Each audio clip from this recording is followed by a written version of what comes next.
कि आखिर ऐसी कौन सी चीज है जिसको प्राप्त करने से हम सबका कल्याण हो जाएगा। क्योंकि कल्याण का नाम लेकर, कल्याण की आस लगवाकर आपको बहुत कुछ दिया जा रहा है, बहुत कुछ। कोई कहता है गले में लॉकेट पहन लो तुम्हारा कल्याण हो जाएगा। कोई कहता है नग की अंगूठियां बनवा लो तुम्हारा कल्याण हो जाएगा। कोई कहता है नाम जप लो, राधे राधे जप लो, राम राम जप लो, अल्लाह अल्लाह वाहिगुरु वाहिगुरु जप लो तुम्हारा कल्याण हो जाएगा। कोई कहता है हवन यज्ञ करवा लो तुम्हारा कल्याण हो जाएगा। कोई कहता है नदियों में डुबकियां लगा लो तुम्हारा कल्याण हो जाएगा। कोई कहता है पहाड़ों की परिक्रमा कर लो तुम्हारा कल्याण हो जाएगा। ये कल्याण ना हो गया पता नहीं क्या हो गया, जो हर चीज से ही हो जाता है। अरे इससे किसी का कल्याण नहीं होगा, बल्कि तुम और फंस जाओगे बंधन में। कल्याण किससे होगा आज अच्छे से समझ लेना, ताकि कोई भ्रम ही ना बचे जीवन में कि आखिर कल्याण होगा तो होगा किससे। आज सारे भ्रम यही टूट जाने चाहिए, सारे भ्रम यही खत्म हो जाने चाहिए, तब समझो कि सत्संग का कुछ लाभ हुआ, अन्यथा कोई फायदा नहीं सत्संग सुनने का। तो सत्संग का मतलब क्या होता है? सत्य का संग। जहां तुम्हें यह समझ आ जाए कि आखिर सत्य है क्या और उसका संग करे कैसे, उसको सत्संग कहते हैं। ये चार मीठी मीठी बातें सुनाना, ये चार मीठी मीठी कहानियां सुना देना, ये सत्संग नहीं होते हैं। ये कथाएं सुना देना, ये सत्संग नहीं होता, ये कथा वाचन होता है। सत्संग का मतलब होता है जो एक सत्य सारे जहान का है, उसको जान के उससे जुड़ना कैसे है, इसको सत्य संग कहते हैं।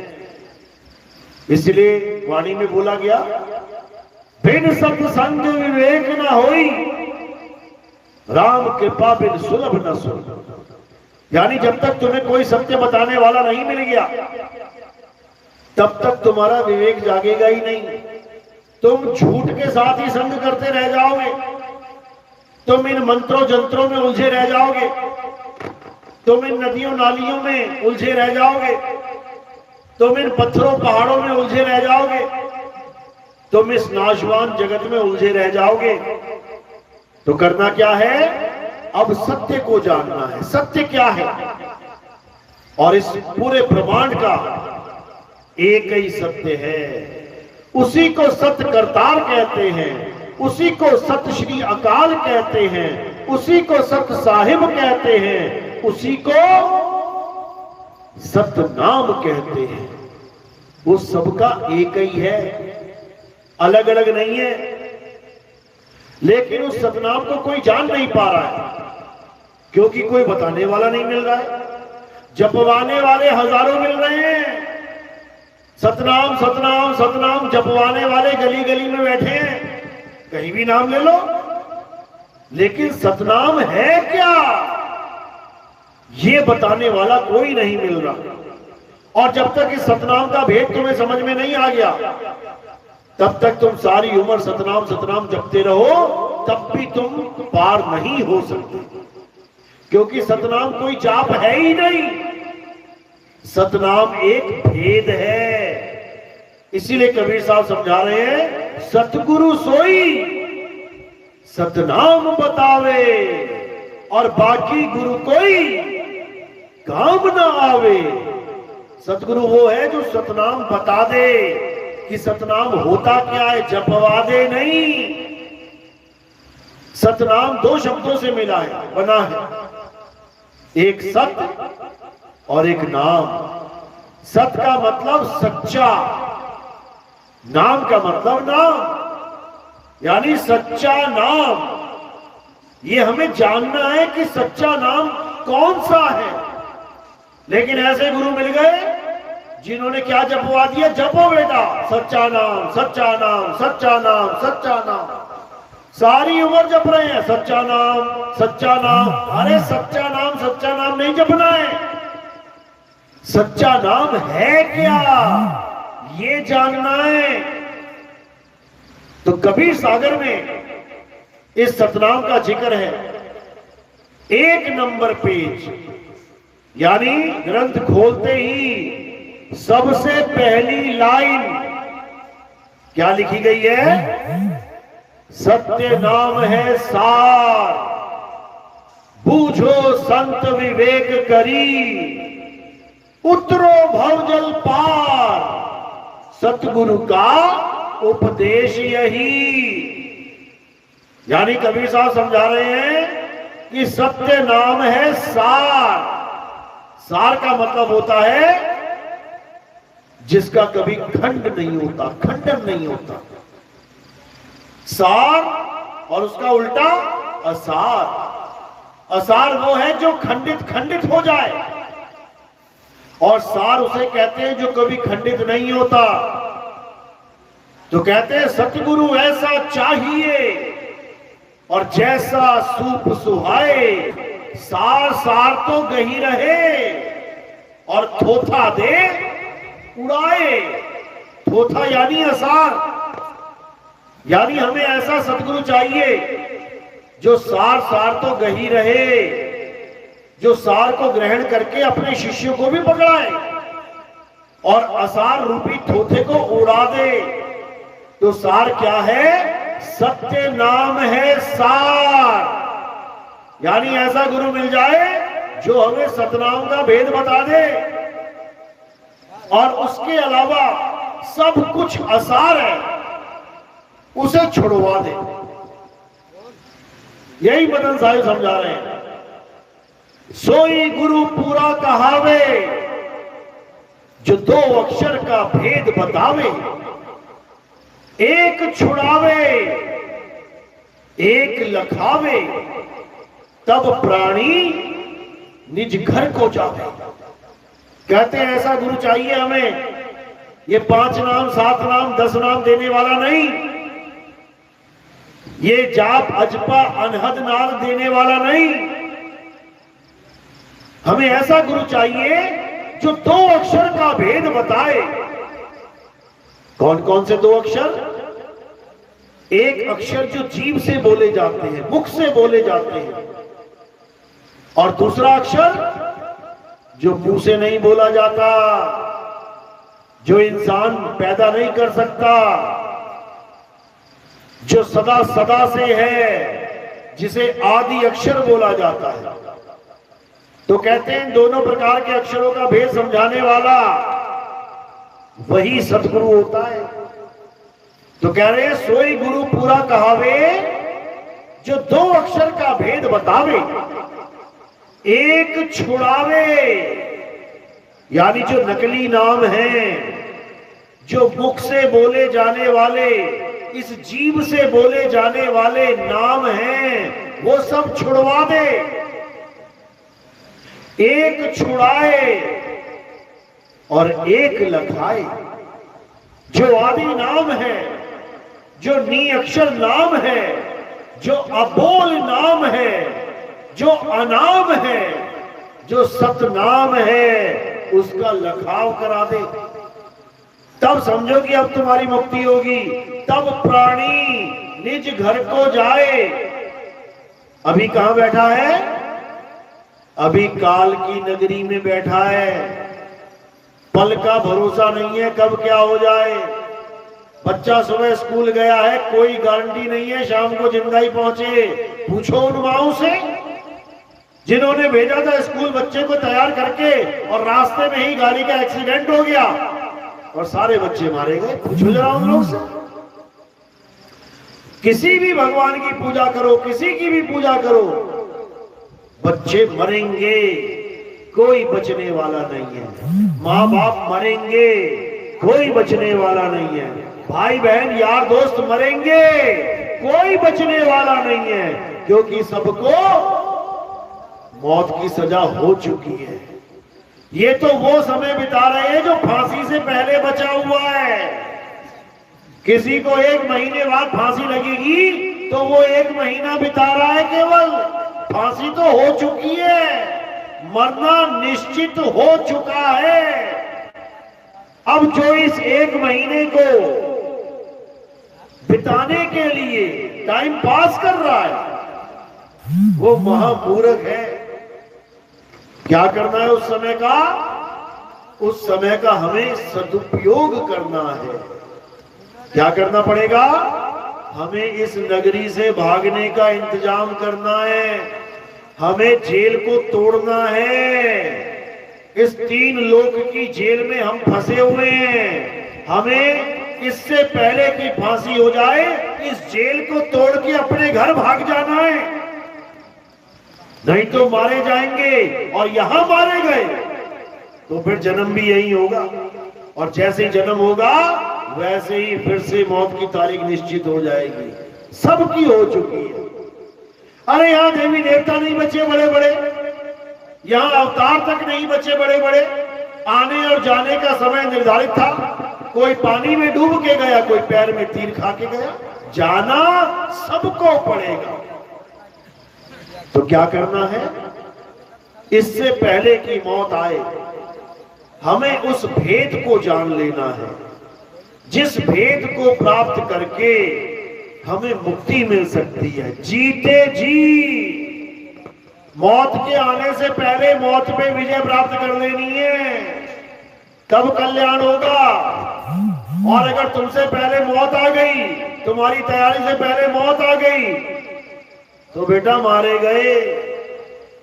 तैयारी होने से पहले पेपर आ जाए तो फेल हो जाता है बच्चा, और पेपर से पहले पूरी तैयारी कर ले तो उसे कोई माई का लाल फेल नहीं कर सकता। इसी प्रकार कबीर साहब क्या कह रहे हैं? अरे मरता मरता जगमुआ, मरना जाने ना कोई, और ऐसी मरनी जो मरे बहु न मरना होए। कहते मरना मरना सब कहे, किसी को भी पूछो हाँ कितना जीना है, एक दिन मर जाना है। हाँ बहन पता है मर तो जाना ही है। अरे आएगी देखी जाएगी। सबसे बढ़िया डायलॉग क्या है? जब आएगी देखी जाएगी। फिर क्या देखोगे? फिर तो वो देखेगी तुम्हें कि कहां कहां भाग रहे हो बचने के लिए। अभी देखो क्या करना है। अब हूं मिला तो तब हूं मिलेगा, नहीं तो जमपुर वासी, नहीं तो यमराजा पकड़ के ले जाएगा। तो क्या करना है? ऐसा गुरु ढूंढना है जो हमें सच्चा सतनाम दे दे। सच्चा सतनाम इसलिए कहना पड़ रहा है क्योंकि झूठा सतनाम भी है, झूठा सतनाम भी है। झूठा सतनाम देने वाले क्या बोलते हैं कि सतनाम ओम सोहंग है, श्वास अंदर करो सोहंग और श्वास छोड़ो ओम। इसी को सतनाम मान बैठे। कोई सोहंग सोहंग को सतनाम मान बैठा है, कोई ओहंग ओहंग को सतनाम मान बैठा है, कोई सतनाम सतनाम ही जपने में लगा हुआ। यानी किसी को भी समझ में नहीं आ रहा कि आखिर सतनाम है क्या। लेकिन कबीर साहब समझा रहे हैं, सत्य नाम को सिमर के डर गए पतित अनेक, और तेही कारण नहीं छोड़िए एक सत्य नाम की टेक। यानी सत्य नाम के अलावा और किसी नाम पे भरोसा मत करना। सब नकली नाम है, सब जाली नाम है। मात्र एक सतनाम ही सच्चा नाम है जो बोलने लिखने पढ़ने में नहीं आता, नहीं आता वो। क्योंकि बोलने लिखने पढ़ने वाले सारे नाम 52 अक्षरी नाम है। तो कबीर साहब समझा रहे हैं 52 अक्षर लोक त्रय, यानी इन तीनों लोकों में जो कुछ भी दिख रहा है ये सब 52 के अंतर्गत है। हर चीज का नाम रखा गया है। अरे 52 अक्षर लोक त्रय, सब कुछ इन्हीं माही, ये आखर खिर जाएंगे वो आखर इनमें नहीं। यानी ये 52 अक्षर फिर जाएंगे, खत्म हो जाएंगे, मर जाएंगे, वो आदि अक्षर इनमें नहीं आता। तो साहिब समझा रहे हैं वाणी में, जाप मरे, अजपा मरे, अनहद भी मर जाए, सुरत समाए शब्द में और वक्त को काल ना खाए। सुरत समाए शब्द में, वाको काल ना खाए। क्या मतलब है इसका? यानी आज तक जो हमें इन गुरुआ लोगों ने जाप पकड़ा दिए, हिंदू है तो राम राम जप ले, राधे राधे जप ले, ओम नमः शिवाय जप ले, ओम नमः भगवते वासुदेवाय जप ले। मुसलमान है अल्लाहु अल्लाहु जप ले, या खुदा जप ले। सिख है तो वाहिगुरु वाहिगुरु जप ले, सतनाम सतनाम जप ले। ईसाई है तो हालेलुया कर ले, गॉड गॉड जप ले, यहोवा यहोवा जप ले। सबने हमें 52 अक्षरों में फंसा दिया। ये मुंह से बोले जाने वाले नाम, ये कान से सुने जाने वाले नाम, ये कलम से लिखे जाने वाले नाम, इसी में उलझा दिया सबने। जबकि हमें चाहिए क्या था? हमें आत्म ज्ञान चाहिए था, और हमें पकड़ा क्या दिया? मंत्र ज्ञान। इतना बड़ा धोखा हो गया जीव के साथ। जिसको आत्म तत्व की प्यास थी, उसे नामों के साथ जोड़ दिया गया। जो जन्मों जन्मों से प्यासा था, उसे पानी के नाम जपवा दिए गए, पानी पिलाया नहीं गया। इसीलिए कबीर साहब को इस संसार में आना पड़ा, उस सतनाम का भेद समझाने के लिए, उस तत्व का ज्ञान करवाने के लिए। और उन्होंने आकर 52 अक्षरों के खिलाफ एक मुहिम छेड़ दी। क्या कहते हैं? 52 अक्षर जोरे आन, सकिया न अक्षर एक पहचान, सत का शब्द कबीरा कहे, पंडित होए सो अनभय रहे, पंडित जन को एवं व्यवहार और ज्ञानवंत को तत्व विचार। जाके जीव जैसी बुद्धि होई, और कहे कबीर जानेगा सोई। कहते हैं 52 अक्षर जोरे आन, यानी जितने भी धर्म के ठेकेदार बने बैठे हैं, ये जितने भी गुरु लोग हैं, इन्होंने क्या किया? इन्होंने अपने अपने नाम बनाने शुरू कर दिए। तभी तो ये एक जैसा नामदान नहीं देते। 1000 गुरु हैं, हजारों के पास जाओगे तो 1000 तरह का नाम दे देंगे। नाम बनाने की फैक्ट्री लगा रखी है इन लोगों ने। जब परमात्मा की बात करो, परमात्मा कितने हैं तो कहते हैं एक है। अरे जब परमात्मा एक है तो तुम लोग एक नाम क्यों नहीं ले लेते सब? कोई कह रहा ये नाम जप ले, कोई कह रहा वो नाम जप ले, कोई कह रहा राम राम जप ले, कोई कह रहा अल्लाह अल्लाह जप ले, कोई कह रहा वाहिगुरु वाहिगुरु जप ले, कोई कह रहा गॉड गॉड जप ले। कोई 2 नाम, कोई 5 नाम, कोई 7 नाम, कोई 10 नाम, कोई लाख नाम, करोड़ नाम बना के बैठ गए। और कबीर साहब क्या कहते हैं? कोटि नाम संसार में, इनसे मुक्ति ना होए, कुपत नाम सतपुरुष का, पूछे बिरला कोई। ये 52 अक्षरी नाम जोड़ जोड़ के, तोड़ तोड़ के, इससे कुछ होने वाला नहीं है। इससे जन्म बर्बाद होने वाला है। जितना मर्जी कर लो, अरे करते ही आयो। सतयुग में नाम जपे, त्रेता में नाम जपे, द्वापर में नाम जपे, आज भी यही बैठे हो कलयुग में। अगर नाम जपने से तुम्हारी मुक्ति हो जाती तो तुम सतयुग में ही मुक्त हो जाते, तुम त्रेता में मुक्त हो जाते, तुम द्वापर में मुक्त हो जाते। लेकिन आज भी यही बैठे हुए हो, इसका मतलब तुम्हारी मुक्ति नहीं हुई। और तुमने ऐसा कोई काम नहीं छोड़ा जो नहीं किया हो। हवन किए, यज्ञ किए, पूजा पाठ किए, गंगा जमुना स्नान कर डाला, पर्वतों की नदियों की परिक्रमा कर डाली, सब कुछ कर डाला जो भी आज तक करवाया गया। फिर भी यही के यही बैठे हो। और अगर फिर वही काम करोगे जो सतयुग त्रेता द्वापर में करते आए हो, क्या? नाम जाप। हवन यज्ञ, पूजा पाठ, नदियों की पर्वतों की परिक्रमा, अगर यही सब दोबारा किया तो फिर वापस आने के लिए तैयार रहना। इस बार हमने वो करना है जो आज तक हमने नहीं किया। क्या नहीं किया? आत्म तत्व को नहीं जाना, अब उसको जानना है। जिसके लिए गीता में भी कृष्ण जी ने क्या समझाया कि हे अर्जुन, जो अपनी आत्मा में रमण करते हैं, जो अपनी आत्मा में तृप्त हैं, जो अपनी आत्मा में संतुष्ट हैं, उनके लिए कोई धार्मिक कर्म कर्तव्य लागू ही नहीं होता।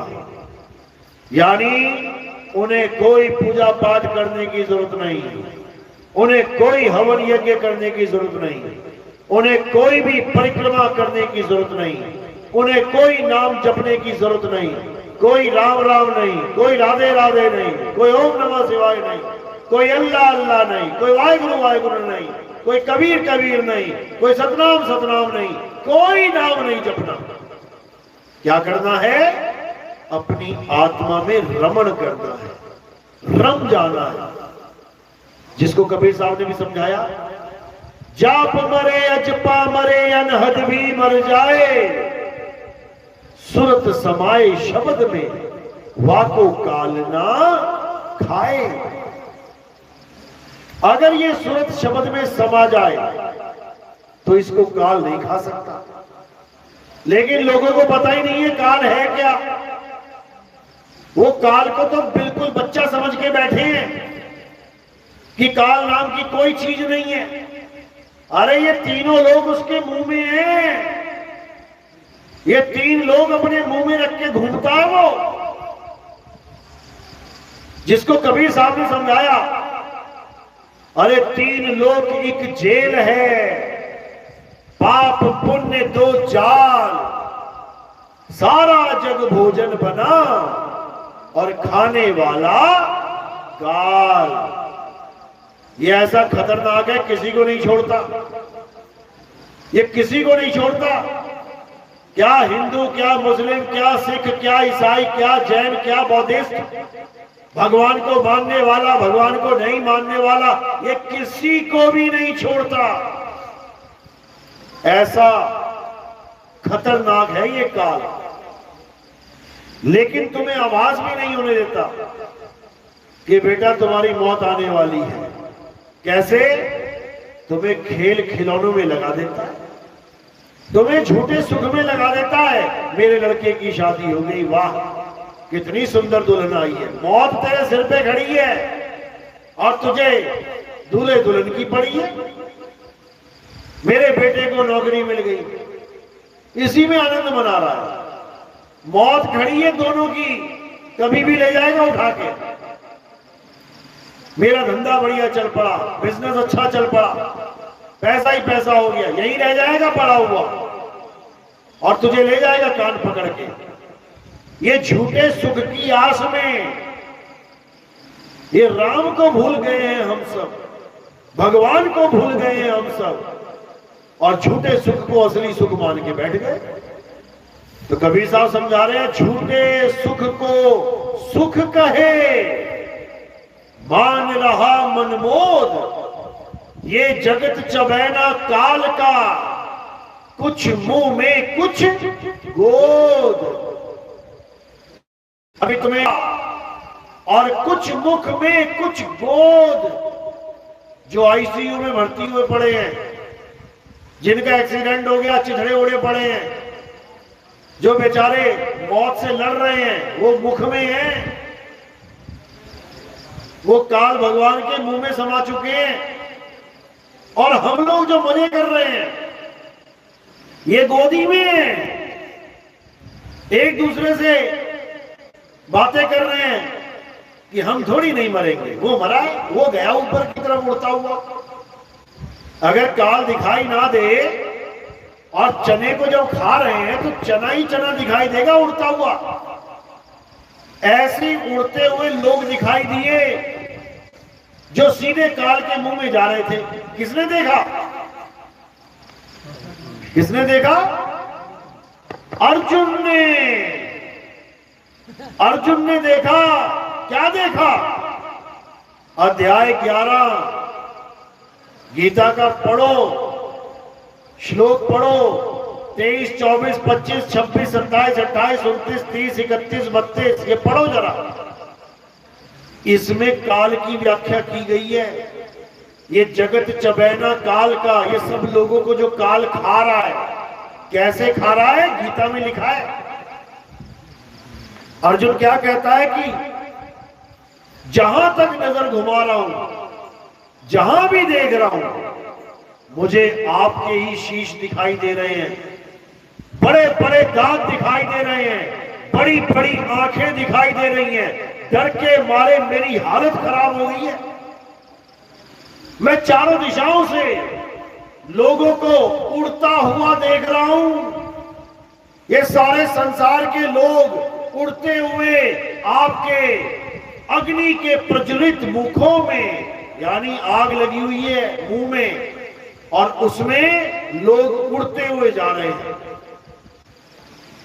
मैं उन लोगों के सिरों को आपके विशाल जबड़ों में चूर्णित होता देख रहा हूं। जैसे हम चना चबाते हैं ना, तो क्या कर देते हैं, दांतों में चूरा कर देते हैं, उसका चबा चबा के चूरा। कहते हैं मैं लोगों के सिरों को देख रहा हूं जिसका आप चूरण बना रहे हो, चूरा कर रहे हो। आप अपनी जीभ से उनके लहू लुहान सिरों को चाट रहे हो। ये गीता में लिखा हुआ है। ये है वो काल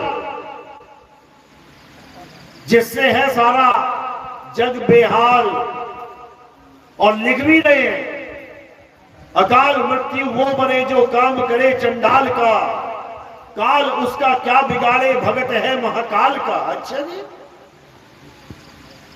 कितने कांवड़ यात्रियों को सड़क पे देखो, चिथड़े उड़े पड़े हैं बेचारों के, बोल बम बोलते जा रहे हैं। टी शर्टें भी पहन रखी हैं बोल बम लिखवा के, भगवे कलर की टी शर्टें पहन रखी हैं और सड़क पे मरे पड़े हैं। अब ये कौन सा काल आ गया भैया, जो महाकाल के भक्तों को भी डकार गया? अब क्यों, कैसे कहोगे कि काल उसका क्या बिगाड़े भगत है महाकाल का? ये पड़े हैं भगत महाकाल के, उठाओ लेके जाओ हॉस्पिटल। हैं? केदारनाथ गए थे, केदारनाथ में ऐसा जलजला आया कि सारे भक्तों को ही उड़ा के ले गया, लाखों लोग मर गए। फिर भी गा रहे काल उसका क्या बिगाड़े भगत है महाकाल का। अब क्या सारे भक्तों का सफाया कर दे, तब समझ में आएगा कि ये काल क्या चीज है। ये किसी के भक्तों का सगा नहीं है, ये सबको मारता है। वो राधे राधे करते बेचारे वृंदावन के अंदर कृष्ण जी की धरती में वो पानी में समा गए, उनकी नैया ही पलट गई बेचारों की। नहीं पलटी क्या? फिर भी सोच रहे हैं कि हमारे कृष्ण जी काल से बचा लेंगे। अरे वही काल है, वही काल है। वो बता रहे हैं, अध्याय 11 32वां श्लोक, हे अर्जुन, इस सारे संसार का नाश करने वाला काल मैं ही हूं, बच के दिखाओ उससे। तो अर्जुन क्या कह रहा है, महाराज कौरवों की सारी सेना आपके मुख में जा रही है, अधर्मी पुरुष आपके मुख में जा रहे हैं, लेकिन हमारे महान योद्धा भी आपके मुख में जा रहे हैं। हमारे योद्धा कौन? जो सत्य के लिए खड़े हैं, जो धर्म के लिए खड़े हैं। आप उनको भी नहीं बख्श रहे, उनका भी सफाया करते जा रहे हो। एक तरफ कह रहे हो कि मैं धर्म की स्थापना करने आता हूं, और धार्मिक पुरुषों को ही मारते जा रहे हो। ये क्या चक्कर है भाई? यही है सबसे बड़ा चक्कर, जिसने बना दिया सबको घन चक्कर। और ये चक्कर कैसे खत्म होगा? जब सतगुरु बंदी छोड़ कबीर साहब की बात तुम्हारे समझ में आ जाएगी। कबीर साहब समझा रहे हैं कि ये काल कैसे तुम्हारा पीछा छोड़ेगा। क्या कहते हैं? अरे बचना चाहो काल जाल से तो चीनो शब्द हमारा, और कहे कबीर अमर कर राखूं जो निज होए हमारा। कहते हैं इस काल भगवान की सबसे शातिर चाल ये है कि ये अपनी पूजा कराने के लिए जीवों पे अत्याचार करता है, यही अत्याचार करता है और फिर यही जीवों का सहारा बनके भगवान बन बैठता है। यानी खुद ही बस्ती में आग लगाता है और खुद ही फायर ब्रिगेड वालों को फोन करके पाइप लेके बस्ती की आग बुझाता है, फोटो खिंचवाता है और रातों रात सुपरस्टार बन जाता है। वाह भाई वाह भाई वाह। खुद ही आग लगाई और खुद ही पानी डाल के फोटो खिंचवाई और बन गया तू सबका साईं। अब ये छूट नहीं रहा लोगों से, वो शरेआम बोल रहा है मैं काल हूं, छोड़ के दिखाओ। कोई मालिक का विवेकी हंस होता है जो सत्य असत्य का निबेड़ा करके इस काल की भक्ति छोड़ के परम दयाल की भक्ति करता है। कोई बिरला हंस होता है मालिक का, नहीं तो अरे जहां भक्षक तहां ध्यान लगाई और जो रक्षक उसे चीन ना पाई। कबीर साहब कहते हैं जो शरेआम दिखा के खा रहा है और लिखवा भी रहा है, लिख इसमें कि मैंने इतने सब लोगों को खा लिया, पढ़कर भी नहीं समझ में आ रहा इस मूर्ख जीव को कि क्या इंसानों को खाने वाला भी भगवान होता है? बताओ, इंसानों को खाने वाला भी भगवान होता है? इतनी भी बुद्धि विवेक काम नहीं कर रही है और गा रहा है तू प्यार का सागर है। बता, वो पकड़ पकड़ के मुंडी तोड़ रहा है और उसको कह रहे तू प्यार का सागर है। कमाल हो गई भाई। ये काल है और केवल वही काल नहीं है, इस जगत के सारे शरीर ये काल ही है। देव निरंजन सकल शरीरा तामे भ्रम भ्रम रहल कबीरा। ये जितने भी शरीर हैं ये उसी काल भगवान के हैं। काल भगवान कोई एक नहीं है कि एक काल है कोई। अर्जुन के सामने अनंत शरीर, अनंत शीश, अनंत जांघें, अनंत भुजाएं, अनंत कंधे, अनंत शरीर, ये सब काल का ही रूप है। तो इसी काल से बचना है। कैसे बचेंगे? आत्मा की साधना करके बचेंगे, आत्म तत्व को जान के बचेंगे, आत्मा हो के बचेंगे। अभी क्या बने बैठे हैं? आदमी औरत। अभी क्या बने बैठे हैं? बच्चा, बूढ़ा और जवान। अभी क्या बने बैठे हैं? ये 5 तत्वों का पुतला।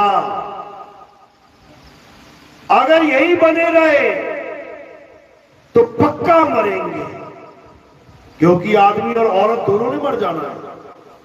तो क्या करना है? अब आदमी औरत नहीं रहना है। अब क्या हो जाना है? अब आत्मा हो जाना है। कैसे होंगे? आत्म ज्ञानी गुरु से आत्मा का ज्ञान प्राप्त करके होंगे, जिसके लिए गीता में भी बताया गया कि हे अर्जुन, अगर तुम सत्य को प्राप्त करना चाहते हो, अगर तुम सत्य का ज्ञान समझना चाहते हो, अगर तुम आत्मा को जानना चाहते हो तो कहां जाओ? तुम ऐसे तत्वदर्शी संत की शरण में जाओ जो दोनों प्रकार के तत्वों का ज्ञान रखता है, असत्य का भी और सत्य का भी, यानी जगत का भी और आत्मा का भी। जगत का ज्ञान, जगत का तत्व छुड़वा देता है, इन पंच भौतिक तत्वों से पीछा छुड़वा देता है और आत्मा का तत्व लखा देता है। जब तुम आत्मा को जान लेते हो, आत्म तत्व को पहचान लेते हो, आत्म तत्व का अनुभव कर लेते हो, तब तुम्हें समझ में आ जाता है कि तुम ही आत्मा हो। और जब तुम्हें यह समझ में आ जाता है कि तुम ही आत्मा हो, अब बताओ कब मरोगे? कब मर जाती है आत्मा? 100 साल, 200 साल, 1000 साल, लाख साल, करोड़ साल, अरब साल, खरब साल, अरे पूरी धरती पे तुम 000 लिखते चले जाना एक के बाद, तब भी तुम्हारी उम्र खत्म नहीं होगी, क्योंकि आत्मा अमर है, अजन्मा है, नित्य है, शाश्वत है, पुरातन है। ये आत्मा ही सत्य सनातन है। अध्याय 2 24वां श्लोक पढ़ लेना, यही लिखा है जो बता रहा हूं। तो इसी आत्मा को जानना हमारे जीवन का परम लक्ष्य है। और जो अपनी आत्मा को नहीं जान पाते, राधे राधे, राम राम, अल्लाह अल्लाह, वाहिगुरु वाहिगुरु, गॉड गॉड, कबीर कबीर, इन्हीं 52 अक्षरों में उलझे रह जाते हैं। उनको वापस जन्म लेना पड़ता है। वापस आएंगे वो जो जब तप में उलझे रह जाते हैं। उनके लिए क्या बोला? तपो राज राजो नरकम। जप और तप करने वाले अगले जन्म में राजा बनते हैं। राजा बन के भोग विलास करते हैं, जीवों पे अन्याय करते हैं, शिकार करते हैं, जंगलों में जानवरों को मारते हैं। और फिर क्या होता है? उसका भोग भोगने के लिए नरकों में जाते हैं। इसीलिए बोला तपोराज राजो नरकम। तो ये जप और तप हमें कहां लेके जा रहे हैं? नरक में। जप और तप करने से मुक्ति मिलती है? नहीं मिलती। कहां जाएंगे? नरक में। ये नरक में जाने का रास्ता है। इसलिए कबीर साहब ने इस जप और तप पे कांटा मार दिया। क्या कहते हैं? वो को कहां ढूंढे रे बंदे, मैं तो तेरे पास में, ना मंदिर में, ना मस्जिद में, ना काबे कैलाश में, ना मैं जप में, ना मैं तप में। मार दिया ना कांटा। ये जप और तप का खेल ही खत्म कर दिया। ना मैं जप में, ना मैं तप में, ना एकांत निवास में। अरे खोजी होए, जपी नहीं कि जप रहा है सुबह दोपहर शाम, सुबह दोपहर शाम। साहिब कह रहे खोजी होए। खोजा किसे जाता है? वस्तु को। वस्तु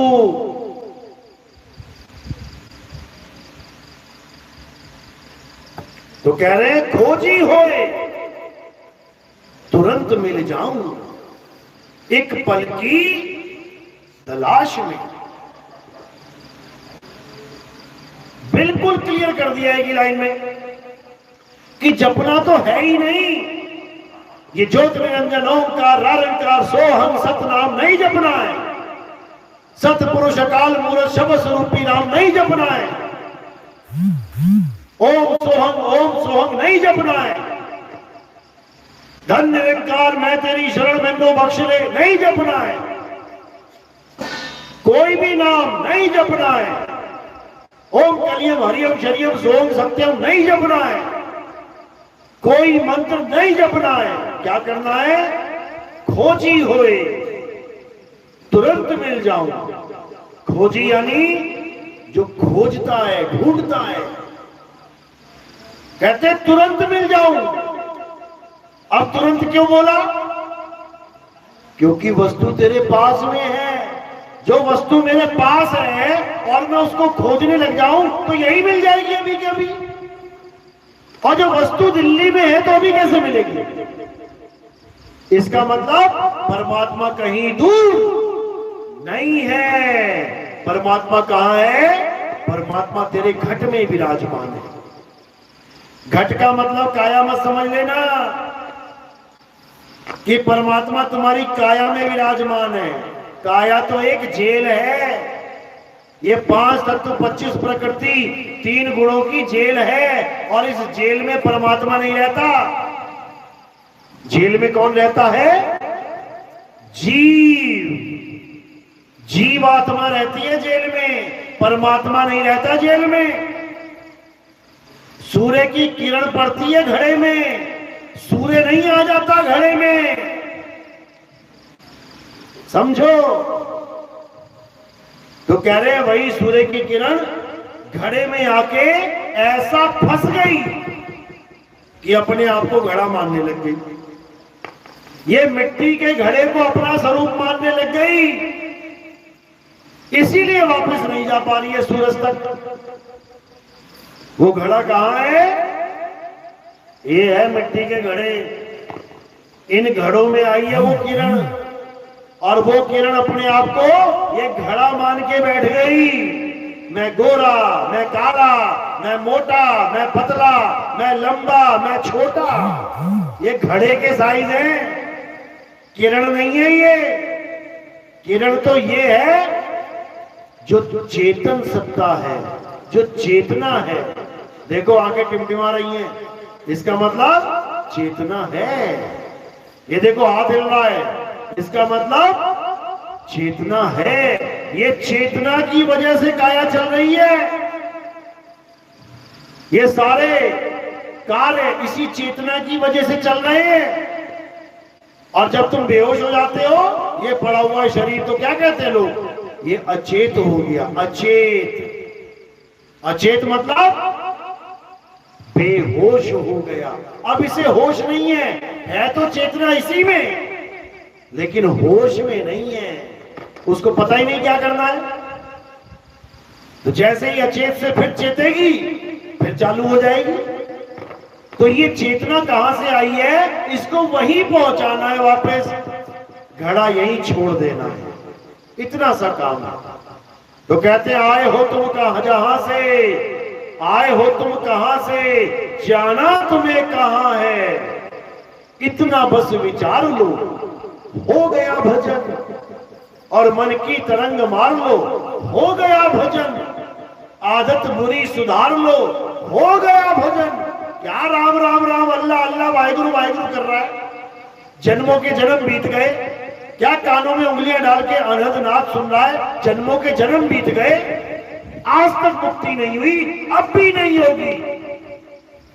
इसीलिए कबीर साहब ने समझाया, कहते आंख ना मूंदो, कान ना रूंदो, और तनिक कष्ट मत धारो, खुले नयन, आंखें बंद नहीं करनी है, खुले नयन, पहचानो हंस हंस, सुंदर रूप निहारो, शब्द निरंतर से मन लागा। ये जोत वोत से नहीं मन लगाना कि मैंने गुरुजी आंखें बंद करी और जोत प्रकट हो गई, सूरज चांद सितारे प्रकट हो गए, ऐसा हो गया वैसा। बर्बाद हो गया, बर्बाद हो गया, तू माया के जाल में फंस गया। किससे जुड़ना है? शब्द निरंतर से मन लागा, मलिन वासना त्यागी, और उठत बैठत कबहू न छूटे, ऐसी ताड़ी लागी। यानी ये आंखें बंद करके, कान बंद करके, ये त्रिकुटी में ध्यान लगाना, ये सब काल के दूतों का काम है। ये परमात्मा के हंसों का काम नहीं है। ये सब योग साधनाएं हैं, ये सब हठ योगियों के काम है। कबीर साहब ने मना किया, क्या कहते हैं? अरे अनहद बाजा जम का थाना, परमात्मा का घर नहीं है ये कि मुझे घंटा सुनाई दे रहा है, मुझे वीणा सुनाई दे रही है, मुझे सारंगी सुनाई दे रही है, मुझे बांसुरी सुनाई दे रही है। बर्बाद हो जाएगा, बर्बाद, यही सुन सुन के। तो कह रहे हैं अनहद बाजा जम का थाना, ये पांचों तत्व करे घमसाना, अनहद बाजा विधि विधि बाजे। अभी घंटा बज रहा है, थोड़ी देर में शंख बजने लग जाएगा। अभी शंख बज रहा है, थोड़ी देर में सारंगी आ जाएगी, फिर वीणा आ जाएगी, बांसुरी आ जाएगी। कहते हैं ये धुनें बदल रही हैं, और जो बदल जाए वो माया है, क्योंकि परमात्मा कभी नहीं बदलता। वो एक रस अखंड अविनाशी है, वो कभी बदलता नहीं है। बदलने का काम किसका है? माया का। इसलिए कबीर साहब ने समझाया, अनहद बाजा विधि विधि बाजे, सार शब्द न्यारी धुन गाजे। जो सार शब्द की धुन है, जो परमपिता परमात्मा की असली आवाज है, वो अलग है। और काल भगवान की ये 5 आवाजें ये अलग है। दोनों में फर्क समझ लो, नहीं तो मारे जाओगे। तो कबीर साहब क्या कह रहे हैं, कान बंद करके जो आवाजें आती हैं ये सब काल भगवान की नकली धुनें हैं, इसको त्याग दो और बिना कान बंद किए सतगुरु से भेद प्राप्त करके उस शब्द से जुड़ जाओ जो काया में नहीं काया से परे है। जिसको बाबा जय गुरुदेव ने कहा था कि बच्चा अभी तो तुम जय गुरुदेव नाम से पार हो रहे हो, लेकिन आने वाले समय में भविष्य में जो महात्मा आएंगे उन्हें ऊपर से आवाज आएगी, ऊपर से, अंदर से नहीं। बाबा जय गुरुदेव की जितनी भी आवाजें 5 आवाजें कहां से आती हैं? अंदर से। और जो भविष्य में महात्मा आएगा उसके लिए क्या बोल के गए? उसको ऊपर से आवाज आएगी, ऊपर से, क्योंकि परमात्मा ऊपर है, अंदर नहीं है। इसीलिए बोला जाता है बच्चा गलत काम मत कर, ऊपर वाला सब देख रहा है। क्यों नहीं कहते अंदर वाला सब देख रहा है? दिखाओ, कहीं लिखाओ तो किसी संत ने बोला हो अंदर वाला सब देख रहा है। सब यही कहते हैं ऊपर वाला सब देख रहा है, लेकिन ऊपर का भेद नहीं जानते। वो ऊपर देखने नहीं जानते। ऊपर वाला हो, चांद पे बैठा वो देख रहा है, वो तुम्हारी समझ में नहीं आएगा, वो तुम्हारी बुद्धि में नहीं आएगा। उसका इशारा बाबा जय गुरुदेव ने 1980 में कर दिया था और वही बात 2012 में छापी गई। शाकाहारी सदाचारी मासिक पत्रिका में आज भी लिखा हुआ है उसमें, जो ना माने वो महामूर्ख है। क्यों? उसी के गुरु की कही बात नहीं मान रहा है। बाबा जय गुरुदेव ने साफ मना कर दिया कि जब वो आएगा और ऊपर से जो आवाज आती है उसके साथ जोड़ेगा, उसके बाद कोई भी जय गुरुदेव नाम से पार नहीं होगा। खेल खत्म। अपने पंथ का खात्मा करने वाला पहला गुरु देखा मैंने, जो डंके की चोट पे कह गया कि मेरी गद्दी पे कोई गुरु बन के नहीं बैठेगा। नहीं तो बैठा देते जीते जी। बाप जीते जी अपनी प्रॉपर्टी अपने प्यारे बच्चे के नाम करके जाता है कि कल को कोई दिक्कत ना हो जाए उसके। लेकिन बाबा जय गुरुदेव ने एक भी इंसान का नाम रजिस्टर्ड नहीं करवाया, एफिडेविट नहीं बनवाया, कोई विल नहीं बनवाई। क्यों? क्योंकि उनको पता था कि आने वाला महात्मा जब आएगा और इन 5 नामों का खंडन करेगा, इन 5 धुनों का खंडन करेगा, इन 5 प्रकाश का खंडन करेगा, तो जो गद्दी पे बैठा होगा मेरा चेला वही सबसे ज्यादा विरोध करेगा। क्यों? क्योंकि माया की भूख है। उसको लगेगा मेरी गद्दी खत्म हो जाएगी, मेरा साम्राज्य खत्म हो जाएगा, मेरे चेले भाग जाएंगे, तो सबसे बड़ा विरोधी वही बन जाएगा। इसलिए बाबा जय गुरुदेव ने कोई चारा ही नहीं छोड़ा किसी के लिए। उन्होंने सिरे से खारिज कर दिया कि बेटा गुरु बनने जैसा गलत काम कभी मत करना। ये वाणी दर्ज है, बाबा जय गुरुदेव के मुखार बिंद से बोली गई। उन्होंने मना कर दिया कि इस गद्दी पे कोई नहीं बैठेगा। अब जितने भी बैठे हुए हैं ये सब माया के गुलाम है, 84 के ढोल रहेंगे। इनको 84 होके रहेगी, कोई माई का लाल नहीं बचा सकता इनको। कारण क्या है? पहले तो बिना गुरु की आज्ञा के बैठ गए जाके, और उसके बाद दूसरा इस सत्य प्रचार का विरोध कर रहे हैं। सबसे बड़ा पाप यही है, सत्य का विरोध करना सबसे बड़ा पाप है। और ये केवल झूठे गुरु करते हैं। ऐसा नहीं है कि हमारे पास पंथों के गुरु नहीं आते नाम दीक्षा लेने। 50 गुरु आ चुके हैं, अपने अपने चेलों को लेके आ चुके हैं।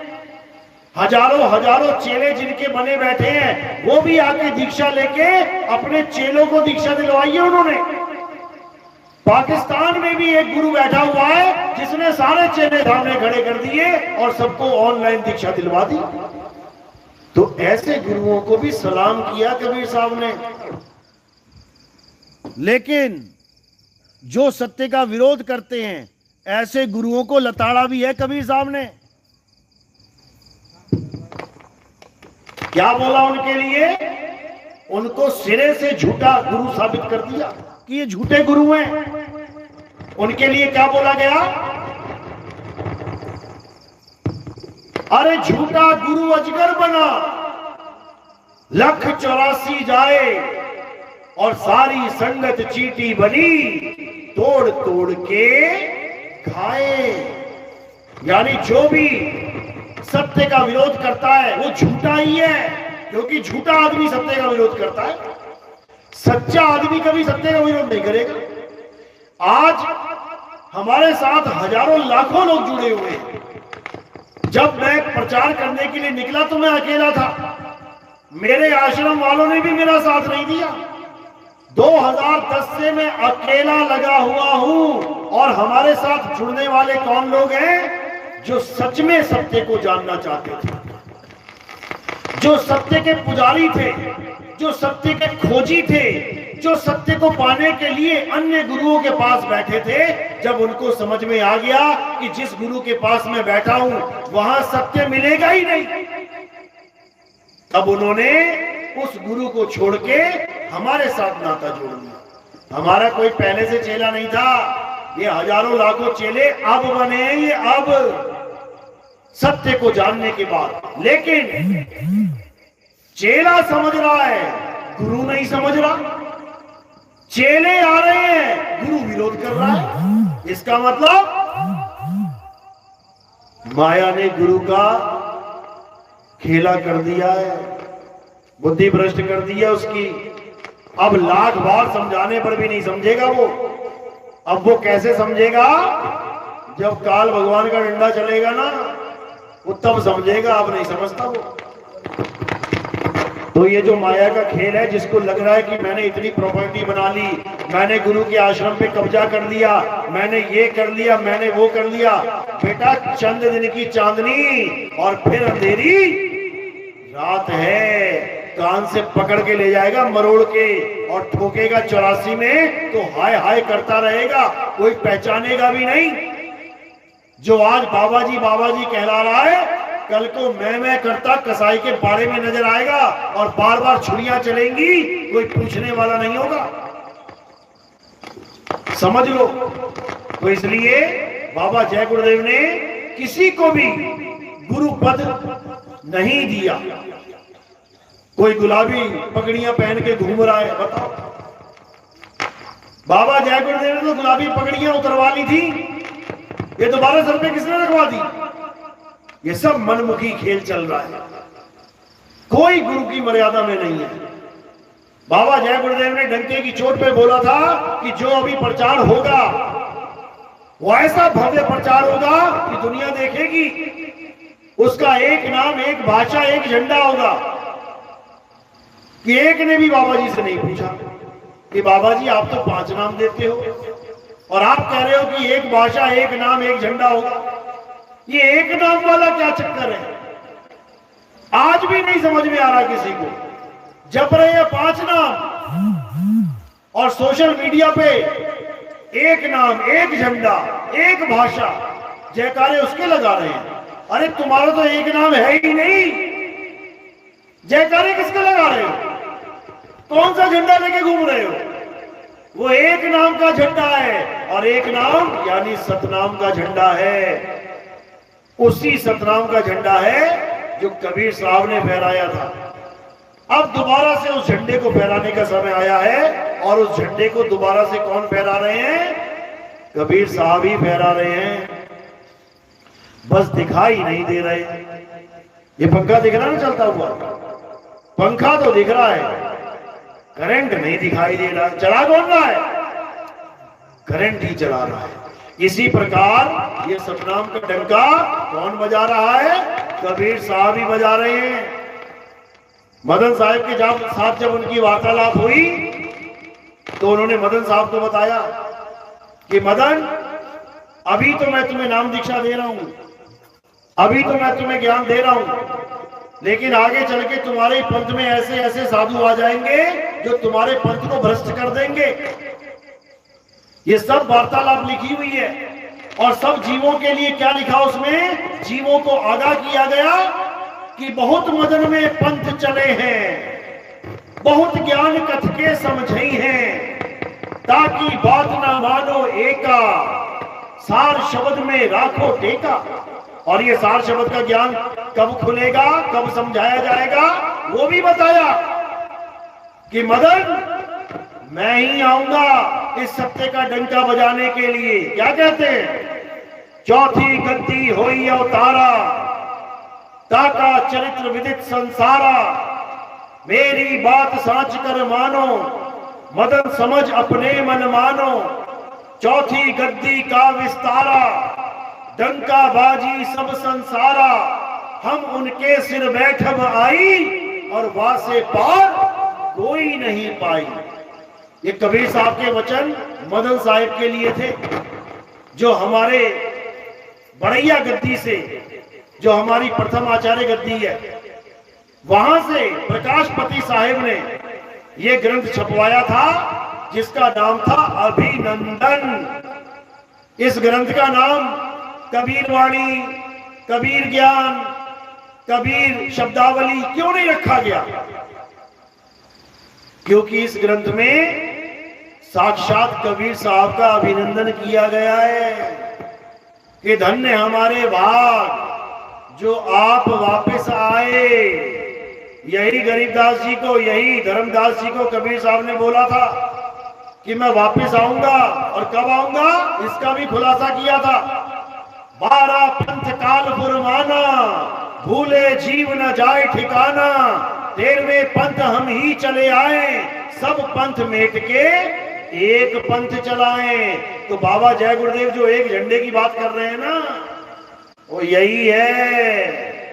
ये कबीर साहब ही चला रहे हैं इस पंथ को। ये शरीर, ये मिट्टी का शरीर, ये केवल इस्तेमाल हो रहा है। कहीं गलती से ये मत सोच लेना कि ये शरीर चला रहा है पंथ को। बंदी छोड़ चला रहे हैं, वो बैठे हैं शीश के ऊपर, इसीलिए फूल सिर के ऊपर रखवाए जाते हैं। जिसको नहीं पता समझ लो अच्छे से, उनके चरणों में रखवाए जाते हैं ये फूल, तब आरती संपन्न होती है। हमारे यहाँ आरती किसी मिट्टी की मूर्ति की, किसी शरीर की आरती नहीं होती। हमारे यहाँ उस परम चेतन सत्ता की आरती होती है, उस सार शब्द अखंड पुरुष की आरती होती है। समझो बात को। तो अब क्या करना है, अब उस अखंड को जानना है। अखंड यानी जिसका कभी खंडन ना हो, और पाखंड को छोड़ना है। पाखंड यानी प्राप्त की हुई वस्तु जो खंडित खंडित हो जाए, पाखंड, उसको छोड़ दो और अखंड से नाता जोड़ लो। मेरी बात समझ में आ रही है कि हवा में जा रही है? किस किस के समझ में आ रही है? हाथ खड़ा करो जरा। क्या बात है, बहुत बढ़िया, बहुत बढ़िया। तो ये जब समझ में आ जाती है बात, तब समझो कि अब मालिक की कृपा हो गई। अब आपको क्या करना है, अब आपको केवल वो भेद प्राप्त करना है, जिस भेद के द्वारा आपको ऐसी साधना मिलती है कि उठत बैठत लेटत जागत सोवत वो साधना चलती रहेगी। इसी को बोला है नाम उठत नाम बैठत नाम आठों जामने, आठों पहर। ये वो माला वाला काम नहीं है कि गुरुजी ने माला दे दी है, 8 माला करनी है, 10 माला, खेल खत्म माला का। अरे माला तो कर में फिरे और जीव फिरे मुख माही, मनवा दसों दिशी फिरे, ये तो सिमरन नाही। अरे माला फेरत जुग भया, मिटा न मन का फेर, कर का मन का फेंक के, इस मन का फेर। तो साहिब कहते हैं माला फेरू ना हरि बजू, अरे मुख से कहूं ना राम, और मेरा हरि मुझे भजे, मैं पाऊं विश्राम। फिर कहते हैं भला हुआ मेरी माला टूटी, मैं राम भजन से छूटी और मेरे सिर से टली भला। ये 52 अक्षरों की भला थी जो सिर से टल गई। अब 52 अक्षरों को छोड़ के मैं आदि अक्षर को जान रहा हूं। इन 52 अक्षरों को जो जीभ से बोले जाते हैं, इसको छोड़ के मैं आदि अक्षर अजन्मे अक्षर अविनाशी को जान रहा हूं। तो कह रहे हैं 52 अक्षर जीव आधारा और आदि अक्षर जीभ्या से न्यारा, उसको जानना है। तो आज का सत्संग यही समाप्त करते हैं। और अब आरती का समय है। आरती कैसे करनी है समझ लो। थोड़े से फूल उठाने हैं और मेरे सिर के ऊपर रख देने हैं। सिर के ऊपर क्यों रखने हैं? क्योंकि पैर के अंगूठे से लेकर सिर की चोटी तक ये नाशवान शरीर है, मिट्टी में मिल जाएगा। तो ये फूल कहां समर्पित करने हैं? काया से परे। जब हम इसको काया से परे समर्पित कर देते हैं तो ये कहां समर्पित हो जाते हैं? ये आत्म देव के चरणों में समर्पित हो जाते हैं। किसी आत्म देव की आरती होगी, इसी आत्म देव की आरती होगी और सबने आरती करनी है। और उसके बाद नाम दीक्षा होगी। जो भी नाम दीक्षा लेना चाहता है वो सत्संग के बाद मिले। प्रथम दीक्षा, दूसरी दीक्षा जो भी है सत्संग के बाद होगी। बोलिए परमपिता परमात्मा की, सतगुरु बंदी छोड़ कबीर साहेब की, सभी संतों की, सभी भक्तों की, आज के आनंद की, सकल हंस को बंदगी, साहेब बंदगी, सतनाम सतनाम, जय सतनाम।